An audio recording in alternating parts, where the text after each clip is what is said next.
Geometry of differential ম্যানিফোল্ডসের chapter 12 একটা theory.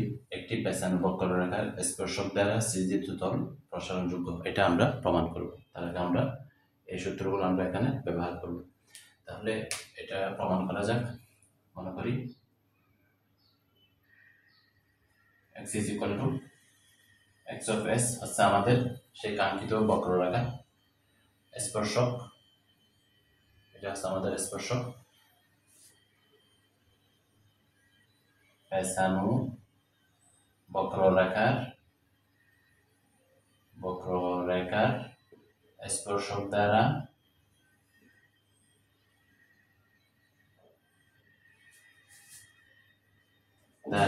Srijit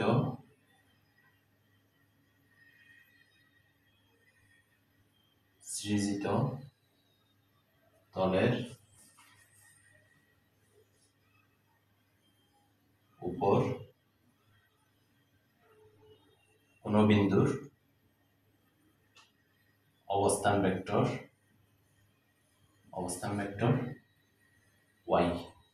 y হলে, তাহলে আমরা লিখতে পারি এখান থেকে y is equal to x of s plus lambda into ts। এখন এটাকে দিলাম কত নম্বর? 1 নম্বর। এটাকে s এবং v এর সাহায্যে আমরা কি করব? অন্তরীকরণ করব। যখন আমরা s এর সাপেক্ষে করব y সাফিক্স s, অর্থাৎ s এর সাপেক্ষে করব, তখন x prime plus lambda t prime. তাহলে এখান থেকে আমরা মানগুলো বসাই দিই। x prime is equal two t, তারপর lambda t prime is equal to kappa n, তারপর আবার এটাকে আমরা s এবং b না, s এবং ল্যামডা আছে আর s আছে। তাহলে যখন আমরা ল্যামডার সাপেক্ষে করব তখন আমরা কি পাবো? এটা শূন্য, এখানে শুধু অনলি কি পাবো? t পাবো। এই s এবং ল্যামডাকে আবার আমরা পর্যায়ক্রমিকভাবে s এবং ল্যামডার সাপেক্ষে করব। যদি আমরা করি s কে যদি s এর সাপেক্ষে আমরা যদি আবারও ডিফারেন্সিয়েশন করি t প্রাইম ল্যামডা কনস্ট্যান্ট, তাহলে kappa prime n plus kappa lambda, কাপ্পাকে আমরা আলাদা রাখলাম, তারপর n প্রাইম। এখান থেকে t prime is equal to kappa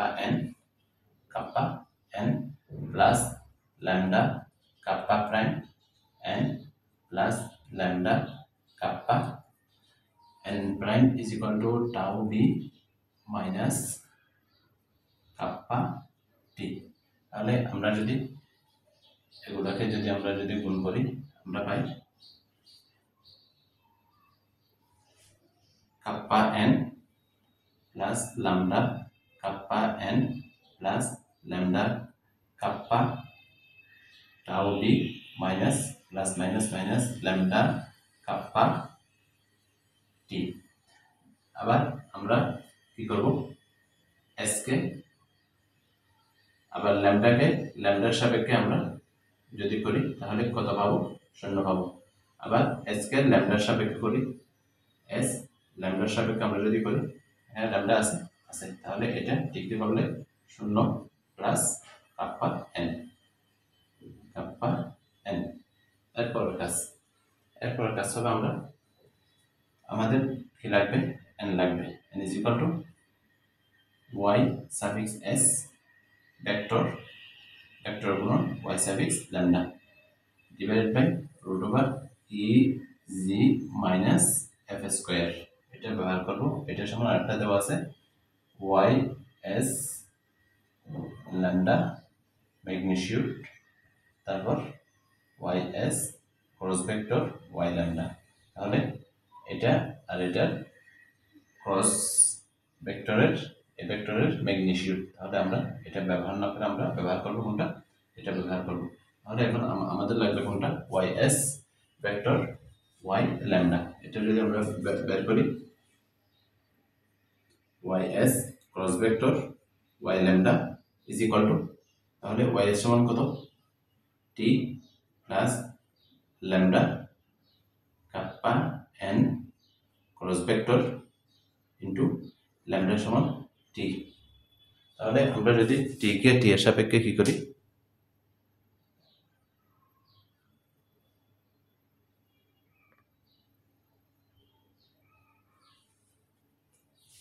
T vector T is equal to 0 হয়। তারপর এন টি আমরা জানি টি এন বি, তাহলে এন এর পরে কি আছে, বি আছে। তাহলে এটাকে আমরা যদি উল্টাই দিই, টি এন এটা সমান আমাদের বি, তাহলে আমরা যদি মাইনাস নিই, আমরা এখানে কি পাবো, মাইনাস ল্যামডা কাপ্পা বি, এটা আমরা পেলাম। এরপর আমরা যেটা বের করব সেটা হচ্ছে, তাহলে আমরা যদি এখানে বসাই মানটা root over EG minus F square, উপর আমরা কি পেলাম, ল্যামডা কাপ্পা বি, এটা আমরা পেলাম। এরপরের কাজ, এখন আমরা বের করব E is equal to Y double S into N. Double S কোনটা, ডাবল এস হচ্ছে এটা, তাহলে মানটা বসাই দিই, kappa N plus lambda kappa prime N plus lambda kappa tau B lambda kappa T, N হচ্ছে এটা। তাহলে এটা যদি আমরা এখানে বসাই, আমরা কি পাই, lambda kappa B root over EG minus F square. তাহলে আমরা এখানে পাবো বি এর সাথে এন এর গুণ, B dot N is equal to 0, B dot T is equal to 0, B dot B is equal to 1। তাহলে এটার সাথে আমরা শুধুমাত্র এটা কি করবো, গুণ করবো, আর গুণের কি হয়, 0 হয়। তাহলে lambda square kappa square tau minus lambda square kappa square tau root over EG minus F square. এরপর আমরা বের করব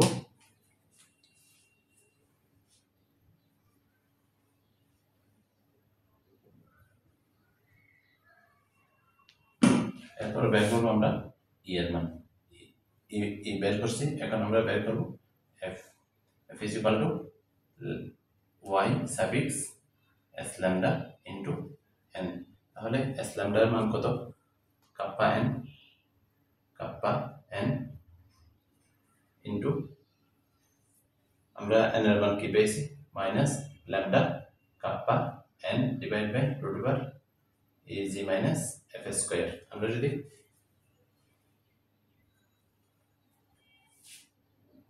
বি, তাহলে B dot N is equal to 0, তাহলে এটা আমরা কত পেলাম, এফ এর মান আমরা কি পেলাম, জে 0 পেলাম। এরপর জে ইজ